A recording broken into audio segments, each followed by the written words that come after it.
No traffic.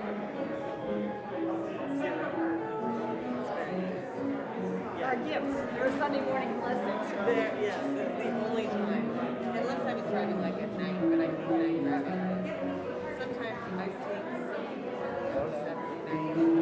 Sometimes I think I should drive out on Saturday, but I'm usually writing on Saturday night. So, yeah, I'm just like, so, have this reoccurring nightmare of not waking up to my alarm. Not remembering to bring, it's that teacher thing, no matter what it is, you're not ready. Totally. Yeah.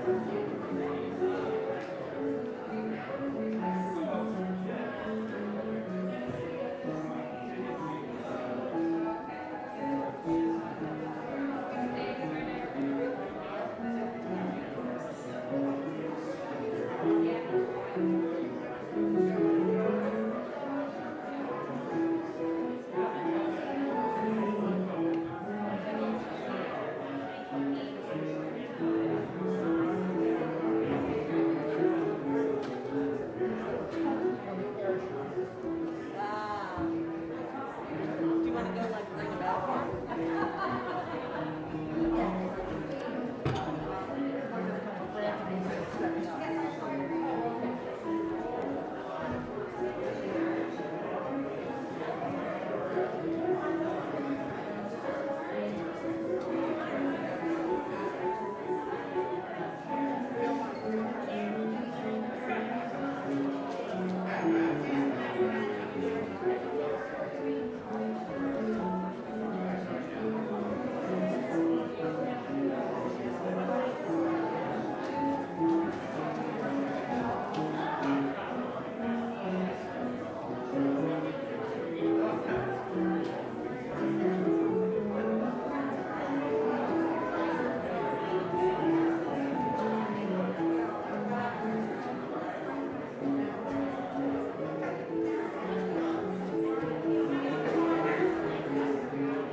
Good morning.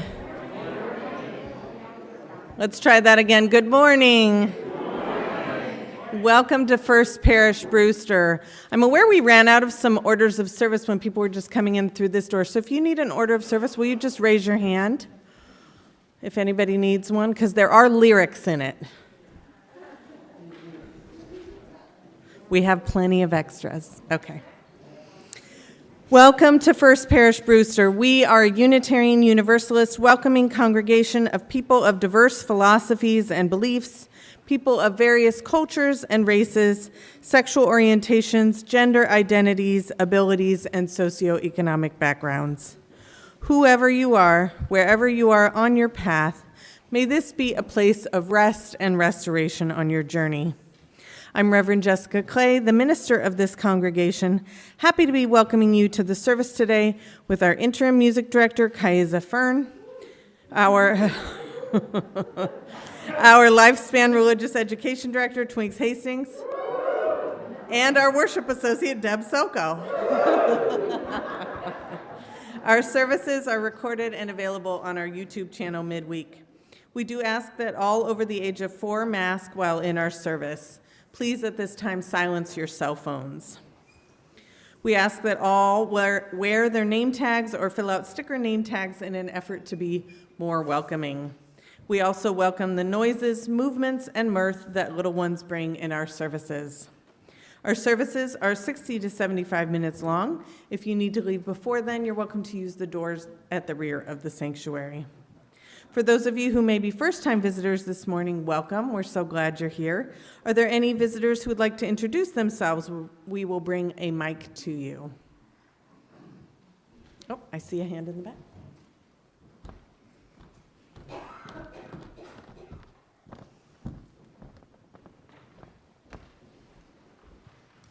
Hi, my name is Melinda Marinook. I've slipped in and out of here a few times over the last few years, and I finally decided to stand up. My husband and I just recently sold our Boston home, and we're making the Cape our full-time residence over in Dennisport. Yay! And we just joined the Dine Around group that our group meets tonight, so I'm looking forward to meeting some of you. So anyways, I'm glad to be here. Oh, welcome, Melinda. Thanks for introducing yourself. Welcome. Anyone else? Welcome, visitors. If you'd like to learn more about First Parish Brewster, please fill out a welcome card found in the back of the pew in front of you and place it in the offertory basket. Welcome on this morning, which we make sacred by our presence together. Let's give everyone a wave who's streaming in. Big welcome to them. In community news announcements, if you see on the back of your order of service, you can see there's a little blurb about the Soul of Aging workshop, which is coming up on Friday, February 17th and Saturday, February 18th with the Reverends Diana McLean and Shay McKay. This is not to be missed. It's going to be wonderful. We only have 5 more spaces. We can start a wait list, but we only have 5 more spaces. So if you've been thinking, oh, I need to get my name on that list, please email me. Or in the angle, there's also a link to fill out the form on Breeze. So you can email me or fill out the form on Breeze to sign up for this. People of all ages are welcome to come and experience the nourishment of being together in community and talking about aging. It will be a beautiful weekend together. Also, who's excited about General Assembly this year? Oh, wow. You were really prepared for that one, weren't you? So General Assembly is the annual gathering of Unitarian Universalists. Who knows where it is this year? Pittsburgh. Okay, you did better on that one. It's in Pittsburgh this year, so it's just down the road. Kinda, sorta. Just a quick 9-hour drive or a very quick plane flight.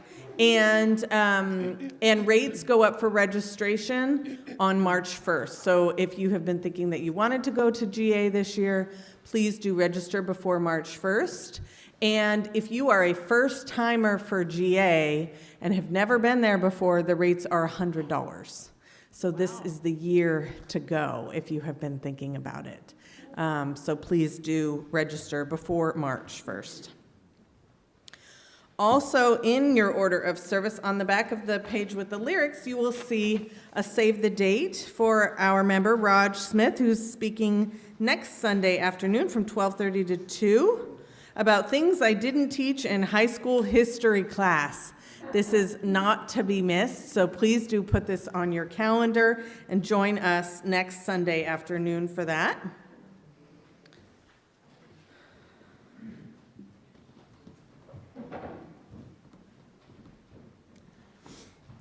In lieu of a baby shower and gifts for Rev. Jessica's baby girl, Eleanor, who is due in March, she has asked that we hold a gift drive for the Baby Center in Hyannis. The Baby Center does incredible work on Cape Cod, supplementing critical basic needs that ensure the health and safety of babies on Cape Cod and the islands. We will gather these items during the Time for All Ages on February 5th, which is next Sunday, where they will be blessed before being donated to the center. The current top needs for the Baby Center are pajamas, size newborn to 5T, period supplies, pads, liners, and tampons, and diapers of all sizes, and baby wipes. Gifts can be made in memory of Penelope or anticipation of baby Eleanor. Rev. Jessica has everything she needs through everyone's generosity last year, and is glad to support this vital ministry in our community. Cards for Reverend Jessica are welcome. Next Sunday, you're invited to a service exploring the transformative power of love. Join myself and Rev Jessica as we begin to explore our monthly theme of love. All are welcome at 10 a.m. Today, after the service, you're invited to join us for a masked optional coffee hour in the parish room, where there will also be a social justice fair. You're also invited to stay in the sanctuary if you would prefer to remain masked and socialize. Welcome to worship this morning. It is so good to be together.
Good morning. So many things to believe. The thing about life is that no matter how old or young we are, we're constantly figuring out how to do it. How to behave if we're young, how to act, how to engage, how to make a difference. What feels good? What is good? What do we want to move toward? And what should we avoid or push back against? Figuring out how to be in the world is a lifelong process. And often we look behind us, we checked in with our own lived experiences in order to figure out what calls us forward. As I think about what it means to me to find my center in community, I search first with my head. And what comes to my mind are pictures. I can picture this. I picture a stone tossed into a pond on a lazy summer afternoon, and the circles that slowly spread outward from the center.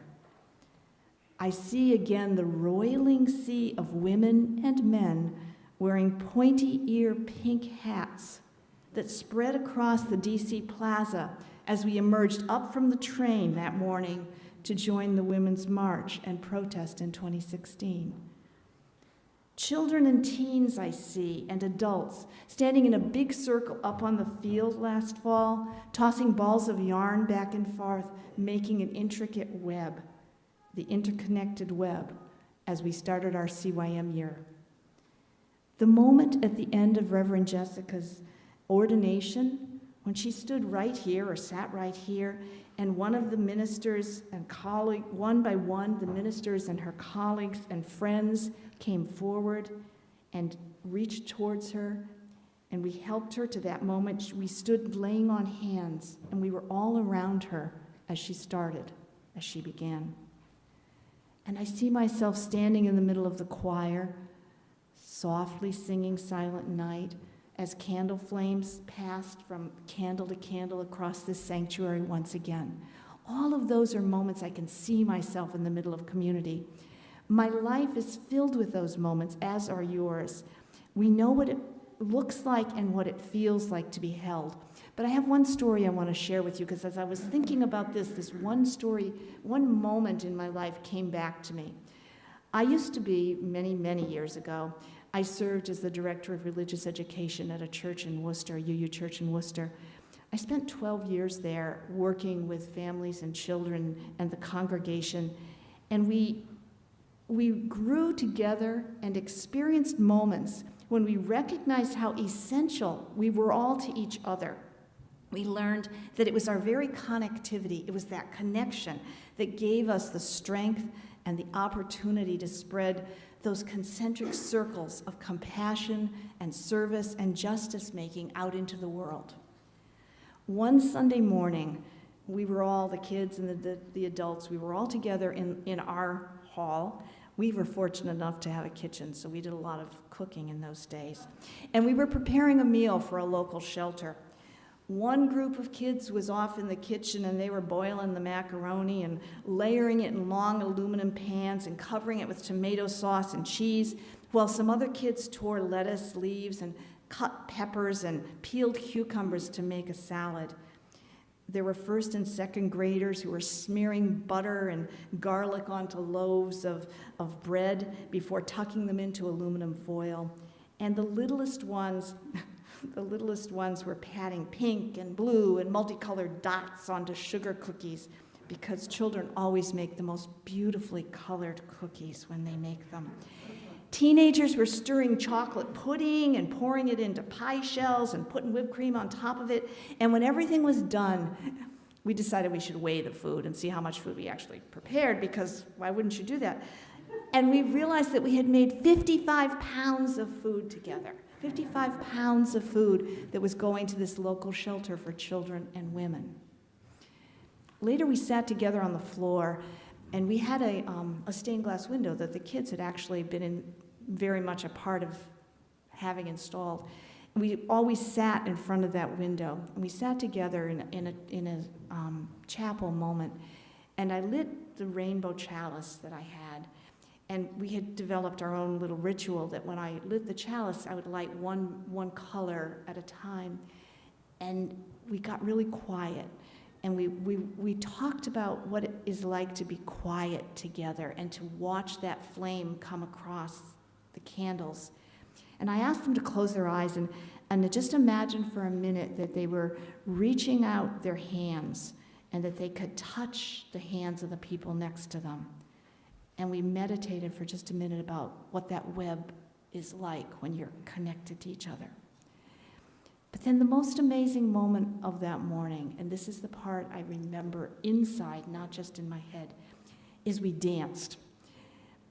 These are little kids, but we made a circle. So I had them all stand in a circle. Well, I had half of them stand in a circle facing outward. And I had the other half make a circle facing inward, so everybody had a partner. And face to face, partner to partner, we raised our hands and we made a bridge. And we sang, "From you I receive, to you I give. Together we share, together we live." And at the end of each verse, one circle shifted just a little bit to the right until we all had new partners. And then we did it again. And we sang that over and over and over until we made it all the way around the circle. I don't know how many times it took. It was a lot. And at first, everyone was a little bit silly, and somebody was a little bit rough. We jostled. It was uncomfortable. And then I asked them, as we kind of quieted into the mantra of singing this song, to look at the person that you're facing in the eyes as you go by. And they did it. And they did it. And we had this amazing moment of moving around that circle. It was a moment that when I call it back, it tells me something. I remember the rest of that morning. I see the pictures. I know it was fun. We did great work. But it was the feeling of being in that circle, of watching those people that I loved in this circle and connecting together. And that's what tells me how I want to go forward. That's what I want to connect with again. From you I receive, to you I give. Together we share, together we live. We light the chalice this morning in connection to so many things.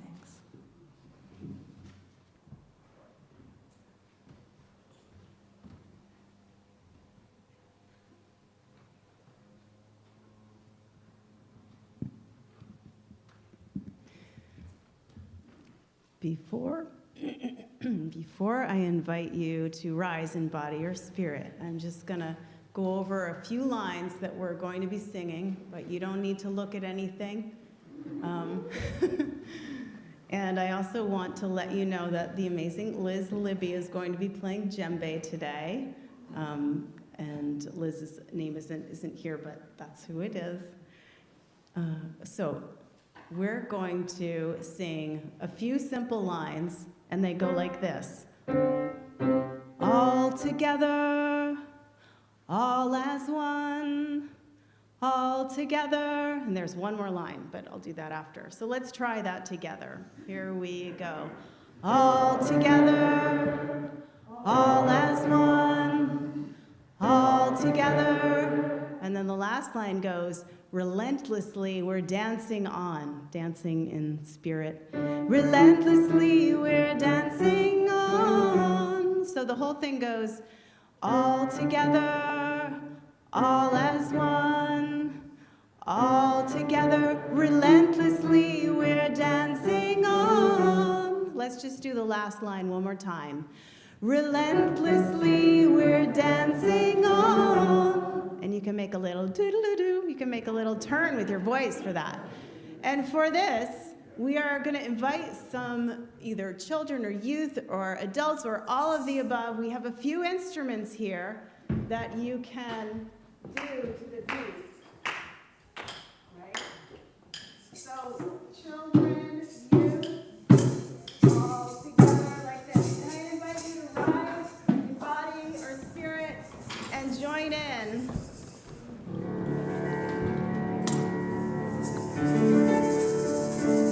And when my arm goes up, when I signal, then it's your time to sing.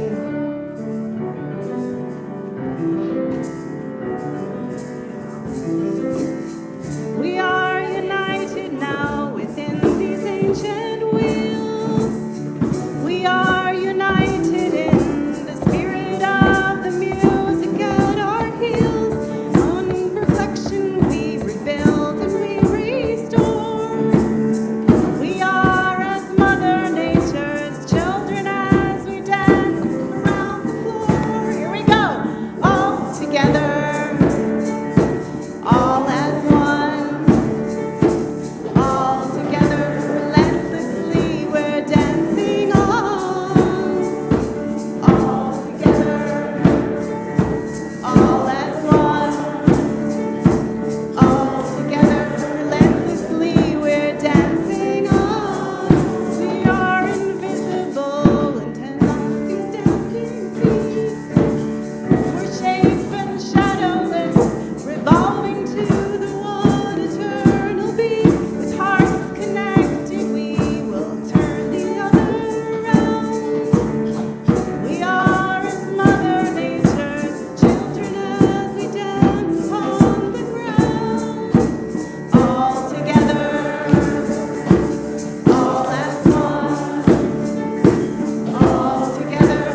join me in our affirmation?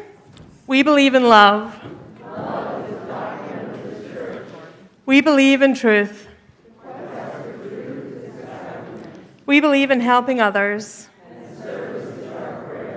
We believe in the sacredness of life.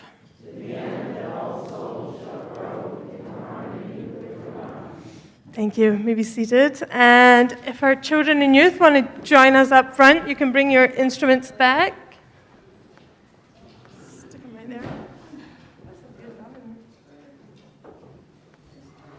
All right.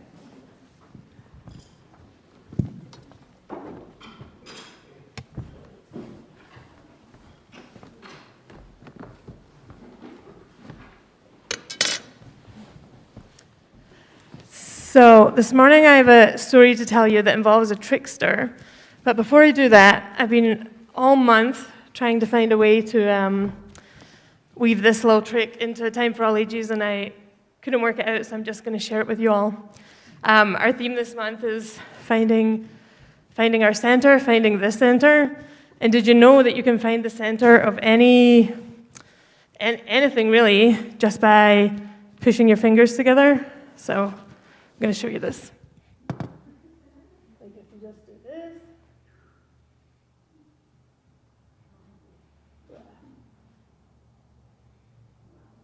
And you can... Works every time. That's my spiritual practice of finding center. My third grade teacher taught me that, and I've never forgotten it. So it felt like a worthy lesson. But our story today involves a church. And you have to imagine this church had we have two aisles, but this church just had one big aisle down the middle. And one day, there was a new preacher or minister or guest who came to talk to the congregation. And they did a service, and people seemed happy, and they loved it. And this minister was kind of funny and made them laugh a little. And then they left up the center aisle. And after, the folks at coffee hour were like, wasn't that minister's coat so beautiful? The red color? And other people were like, what are you talking about? His coat was blue. Their coat was blue. Someone else said, no way. The coat was red. Stop talking nonsense. And the other people were like, what? The coat was blue.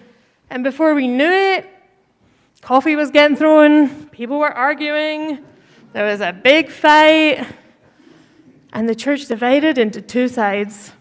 The people who were absolutely sure that this coat was red, and the people that were absolutely sure that this coat was blue. So roll on a few months, and the fighting never stopped. And all of a sudden, different issues also had two sides, and people were very stuck on, I know it was blue, I know it was red. And so then, the speaker, minister, preacher, trickster, came back into town and said, we need to have a meeting. And he called all the folks back to the church. And they were wearing the very same coat. And guess what?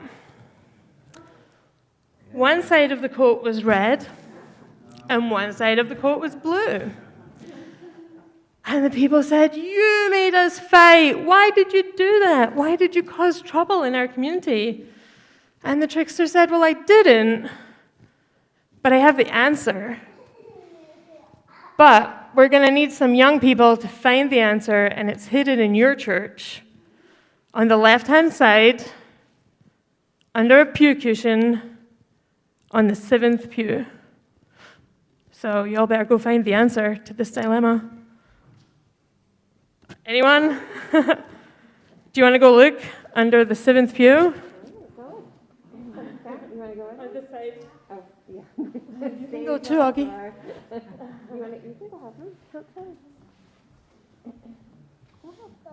Yeah, you can go look for the clue too. Count 7 back.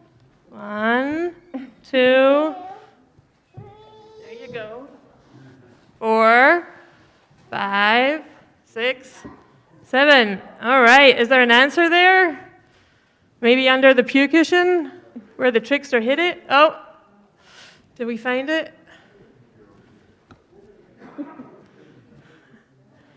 Did you find something ancient and trickster looking?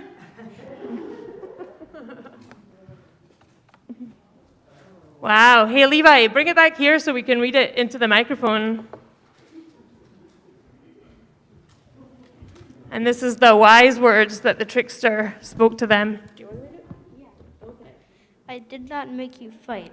Both of you are wrong, and both of you are right. Yes, what each side saw was true. You are fighting only because you looked at my coat from your own point of view.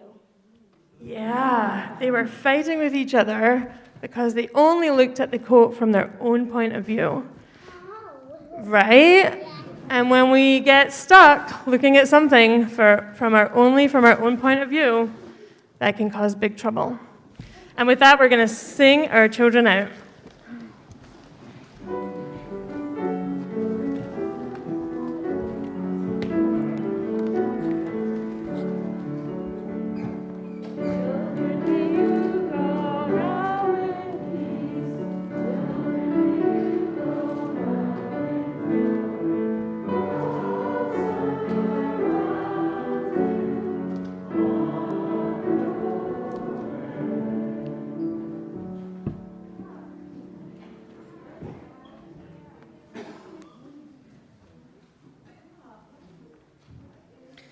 Now is our time for prayer and meditation. I invite you to settle into your seat.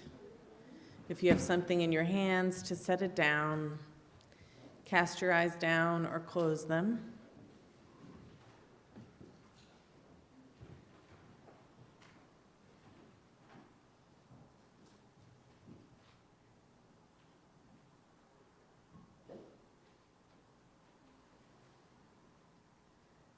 And just breathe. Feel the seat underneath your body. Feel your feet on the floor.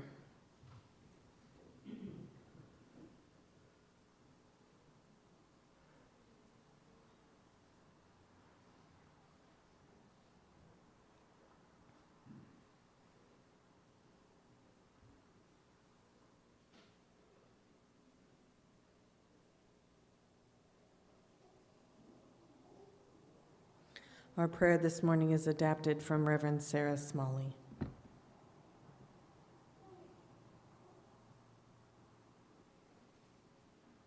Holy One, we light this candle as a blessing and a prayer for the wider world, a global prayer for peace, and particularly a prayer for Tyre Nichols, who was brutally killed by police earlier this month. Tyre Nichols was a son, a father, a friend, a creative soul, a Black Lives Matter activist, and a photographer who loved life. This candlelight is for him and all who love him, and all Black people of all ages who live with the fear of and the reality of state-sanctioned violence every day. May its flame help us to see humanity more clearly and love humanity more deeply. Mr. Nichols, we celebrate your life and grieve your death. Amen.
I invite you to open your hymnal to 352 for Find a Stillness. 352, the gray hymnal.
Each week, we have the practice of splitting our offertory plate. Half of what's collected goes to the work of First Parish Brewster, and half goes to a worthy organization in our community, or the wider community.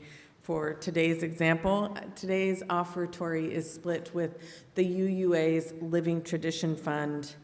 This Living Tradition Fund provides 3 types of support for ministry: need-based scholarships for theological students who've completed a full year of theological education, new minister assistance to reduce the burden of educational debt and repayment, and emergency assistance grants to seminarians, ministers, religious professionals, other congregational staff, retired ministers, and their loved ones. I have received support from this Living Tradition Fund during my years of ministry, as have other staff members here at First Parish Brewster. This fund has made a difference in our lives when medical bills and student loans were looming.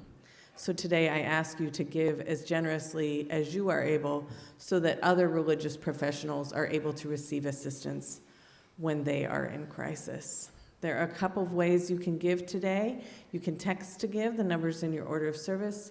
You can place a check or cash in the offertory basket, or if you're streaming online, you can also donate online.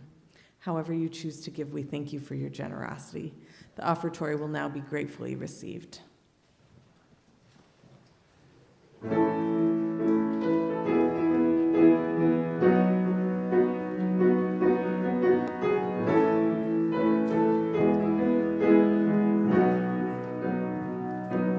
You can hold my hand when you need to let go. I can be your mountain when you're feeling valley low. I can be your street light showing you the way home. You can hold my hand when you need to let it go.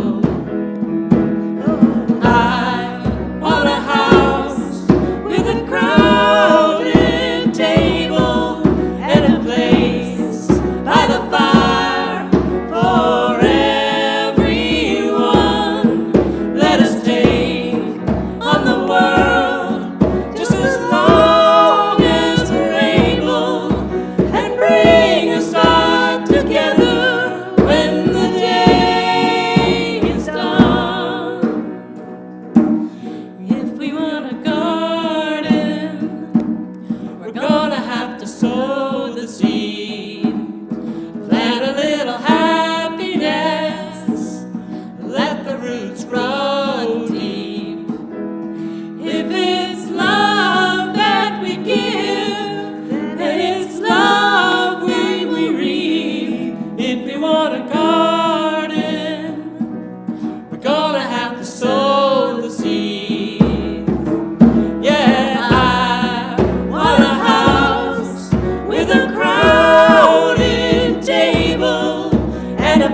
want a house with a crowded table and a place by the fire for everyone.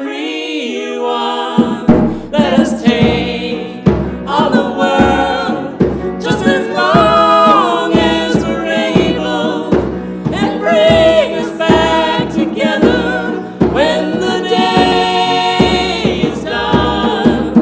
And bring us back together when the day is done.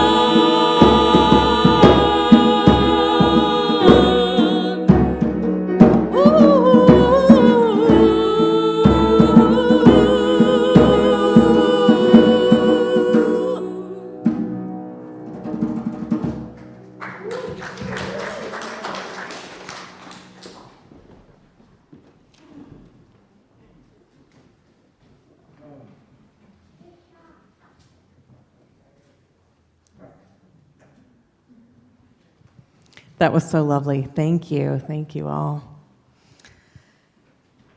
So I invite you this morning. What's our monthly theme?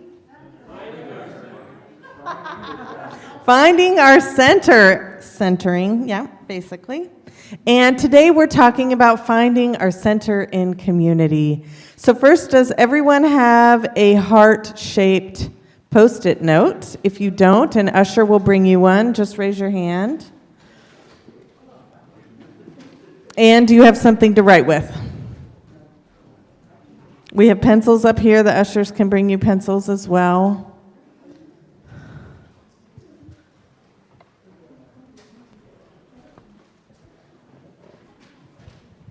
So just raise your hand if you need a Post-it or a pencil.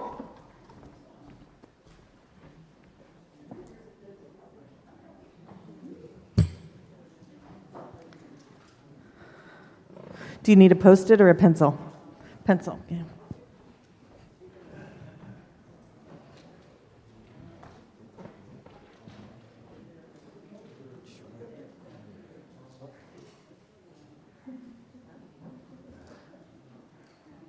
Is everyone okay upstairs? Do you need anything upstairs? What do you need? A Post-it. Okay. Can someone run a Post-it upstairs, please?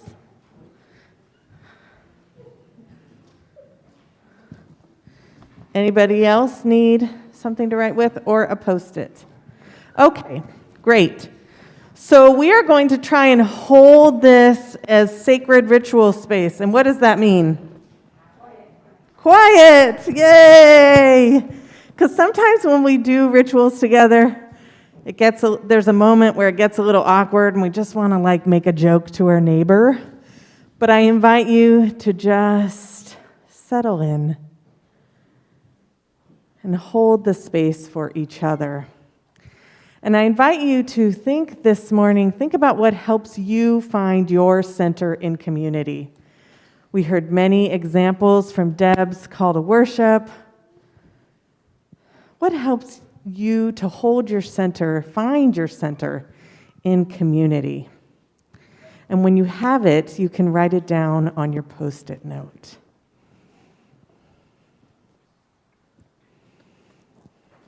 It may be a particular experience.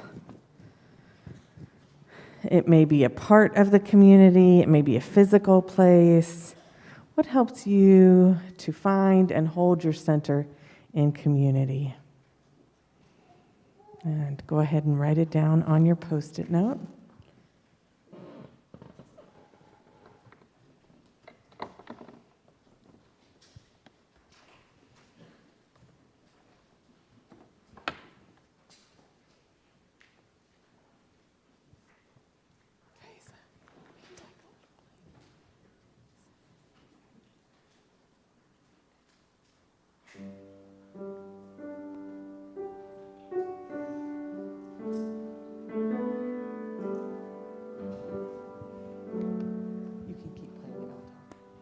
And when you are ready, I'm going to invite this side first and the balcony first as well to come on up and put your Post-it on this beautiful tree that Kathy Myers made for us. So lovely. So you're invited to put your Post-it, and if you want to share what you wrote, you can share it into this microphone.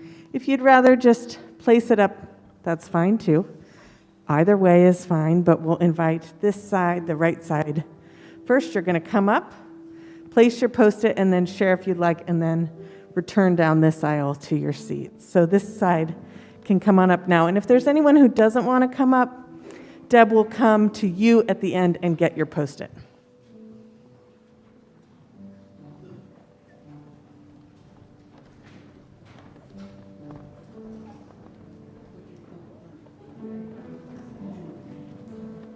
And let's hold the silence for each other.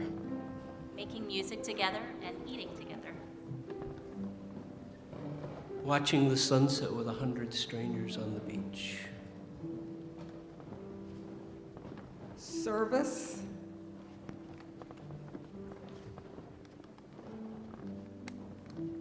Sunday morning service. Weeding in the gardens with the landscape committee.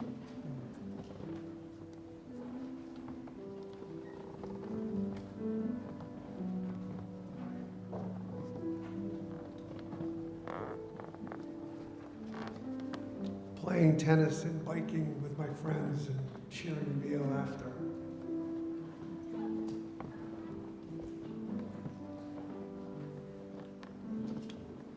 Music.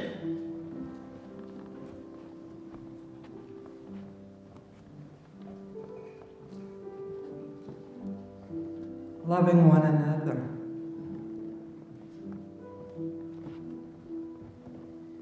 The sun and moonrise, smiling with my eyes and listening.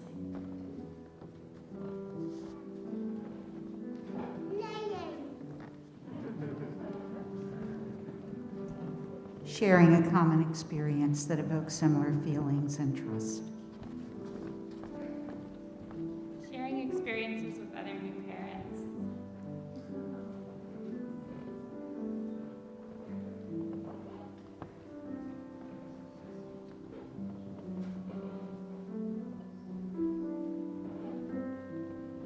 The opportunity to listen and be listened to see and be seen. My Sangha and weaving with Nancy and Darcy. The outside and the ocean. Voices in harmony. And now I'd like to invite this side to come on up, and you can just come up this way, and then you're going to circle that way.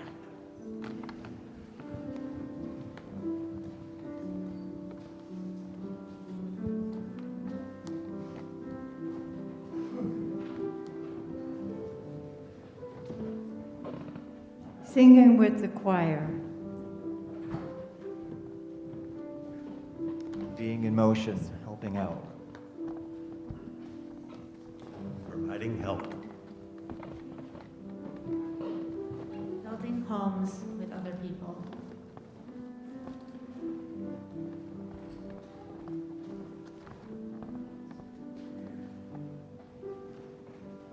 Sharing goals for service.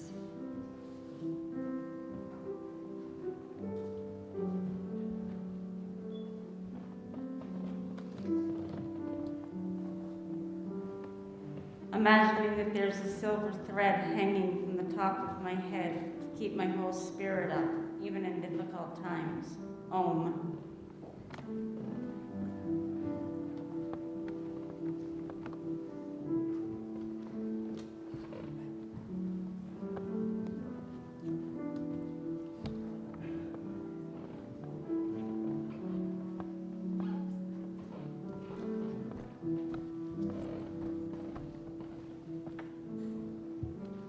Family. Reading centering prayer in the morning.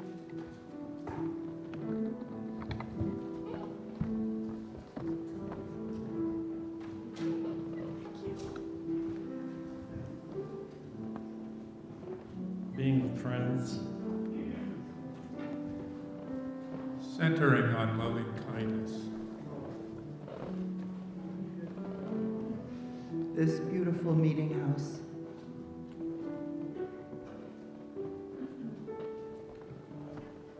Holding hands, being still, then doing together.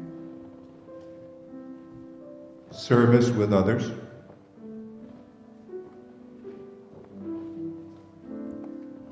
Thinking about those in need on my daily walks to the beach in the morning. Coffee hour with friends and family.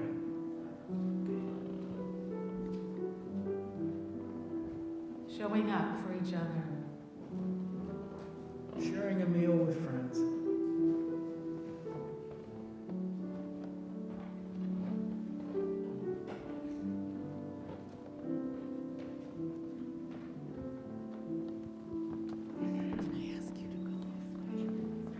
Folk dancing.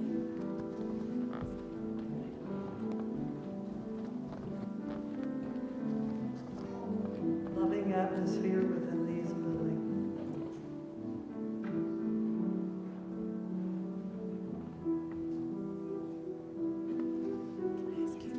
Space for deep conversations and the opportunity to give and get support.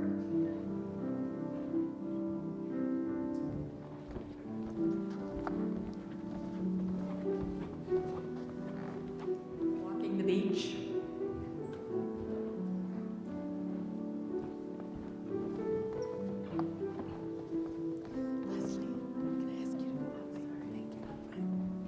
Listening quietly.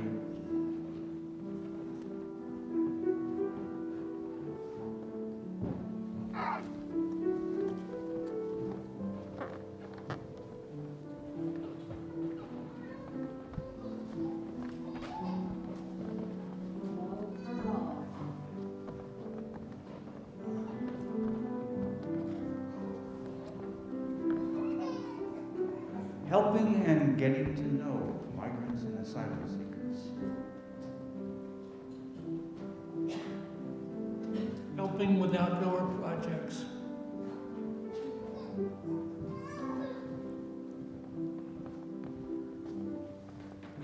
Is there anyone who would like us to come to you? We can bring you a mic or get your Post-it and place it up here. If you did not come up, but you have a Post-it in your hand, I invite you to place it there after the service.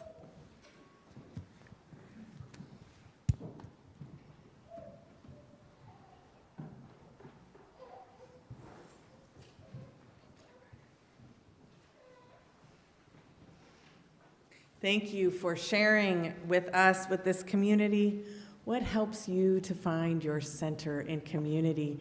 So I encourage you to spend some time with those, some time reflecting after the service today. It will still be up next week as well, reflecting on the many ways that we find our center in community.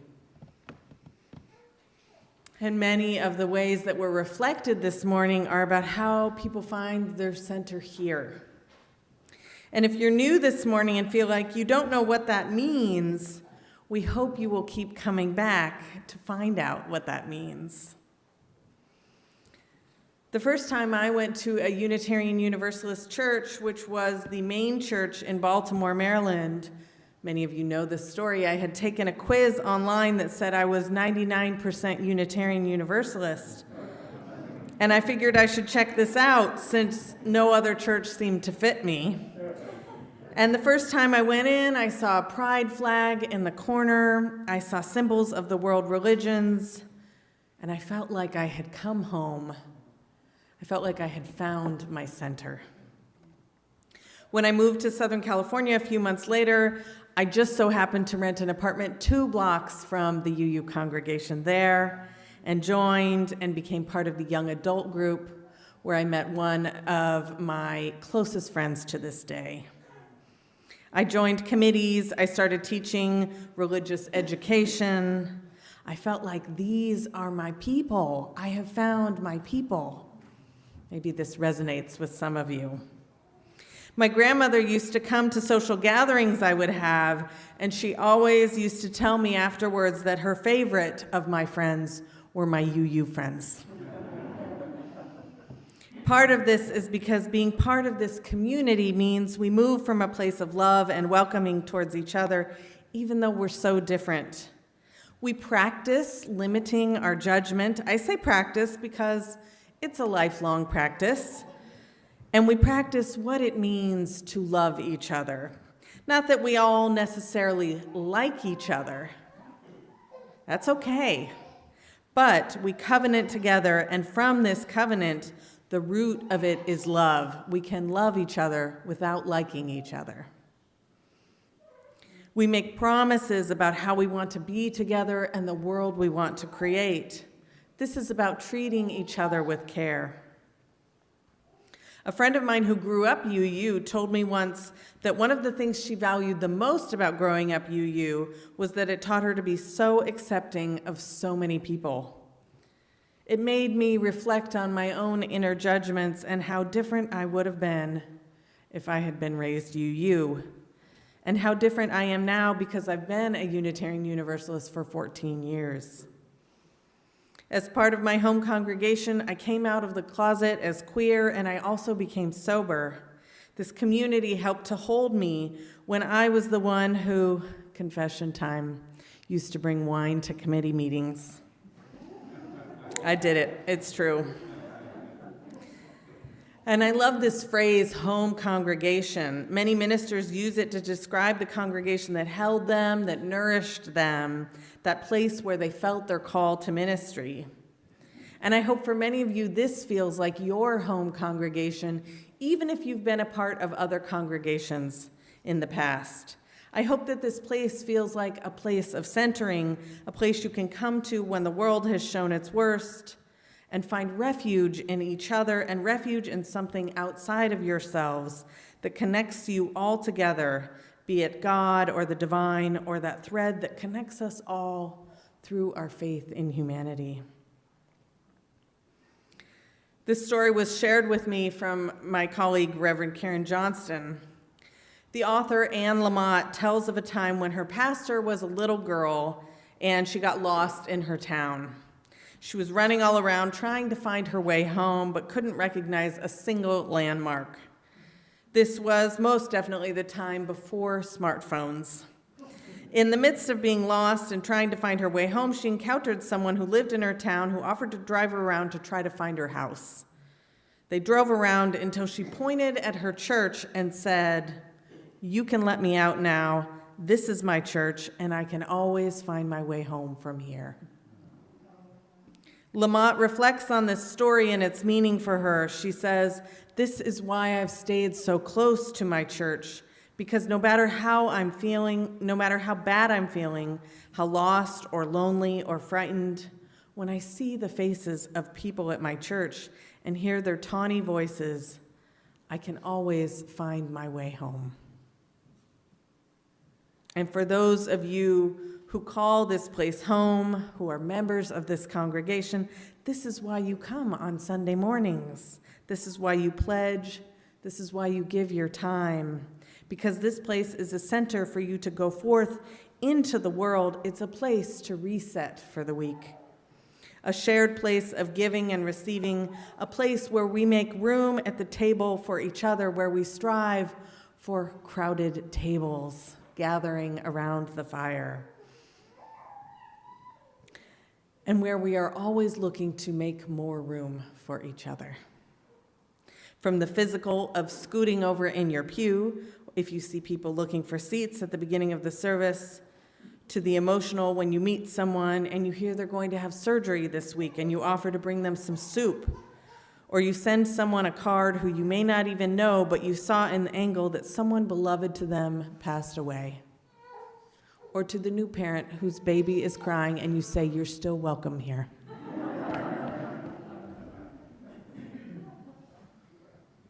Together we give each other the gift of listening, the ministry of being present to all that is our lives. Parker Palmer, Quaker author, wrote, I took comfort and strength from those few people who neither fled from me nor tried to save me, but were simply present to me. Their willingness to be present revealed their faith that I had the inner resources to make this treacherous trek, quietly bolstering my faltering faith. So as you reflect on your time here, I'm sure you can think of instances when people have given you that gift of listening, that gift of being present, as we are all giving each other right now. So as we move forth into this week and we continue to reflect on the ways that we find our center in community, may we continue to reflect on how this place is home and how we can make it a home for others, how we can give each other the gift of listening, the ministry of being present to each other just as we are, and help create a foundation for others to go forth into the world. May we continue to reflect on how we can widen our circle of welcome, to continue to do our work to welcome those who are different from the majority, to recognize the ways that all of our internalized isms show up in our speech and our mannerisms, and to remember that we are in covenant with each other. Our covenant ends with the statement, "We aspire to be our best selves." Whenever we need to, we have the capacity to gently remind and call each other back into covenant, into the widening circle of our loving community. Our best selves are not perfect, right? Right. Our best selves can choose to nurture and care for each other, though. They can choose to nurture and care for our children and youth, and they can choose to recognize that love is what holds us together, what helps us to find our center in this place. Our best selves recognize that we are all works in progress, but that there's no better people to do that work with. Amen? Amen. There's no better people to ask the deep spiritual questions with, to talk about our own personal spiritual practices. How many of you made your beds and took your phone out of your room? Okay, all right. For those who weren't here last week, that was a callback to last week's sermon. We're here together to wrestle with the question of God and how God shows up in our lives as we open hearts, grow souls, and turn love into justice, as our mission states. We do this in the spirit of community. We do this for each other. Are you in? Yes. Amen.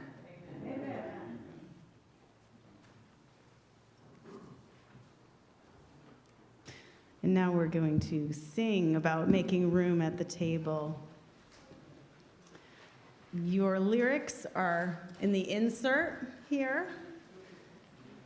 And I invite you to rise in body or spirit and sing some harmonies if you can, if they come out, sing them.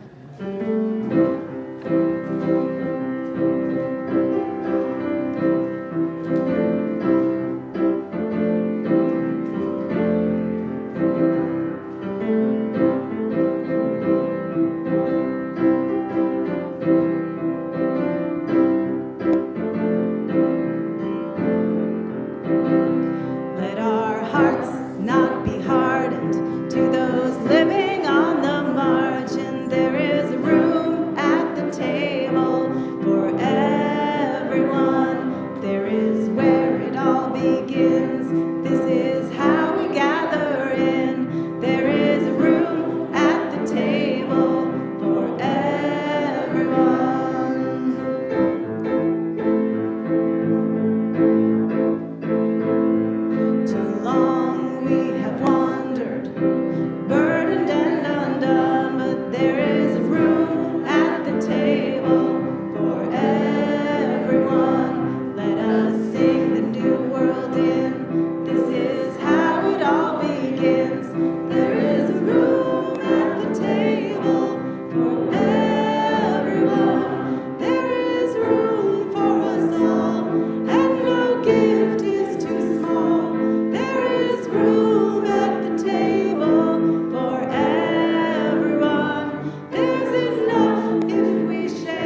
Will you turn and face each other?